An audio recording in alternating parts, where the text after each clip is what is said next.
Stay with this story until the last word. The turn at the end is worth the wait and will make the whole journey feel inevitable. Chapter 1: Terms of Lightness.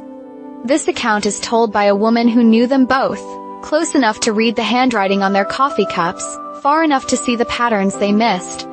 She watched two lives cross in a city that prizes momentum over meaning, and she knew from the first moment that their casual oath would end up anything but.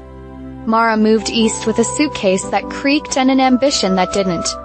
She'd left a watercolor skyline drying on her Los Angeles floor and took a job in a Brooklyn creative studio where the deadlines were fast and the coffee tasted like decisions. Theo was already there, a product strategist fluent in 2 languages, data and charm. He could turn a list of numbers into a map of desire, and he had a way of listening that made the room lean toward him. They met because the city needed a campaign and the campaign needed a story.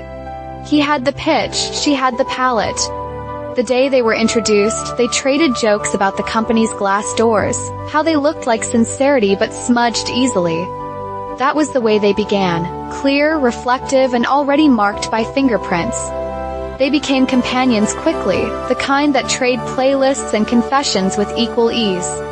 On their first late night in the studio, while the cleaning crew hummed and the decks rendered, Mara traced lines on a napkin and said, "People keep trying to name things before they've grown." Theo nodded and replied, "Names are how we pretend we're not scared."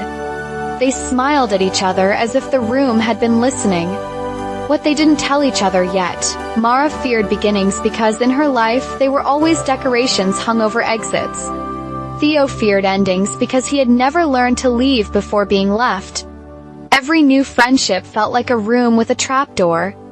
So before summer folded into itself, they wrote terms around their closeness, a satire at first, and then a pact with gravity.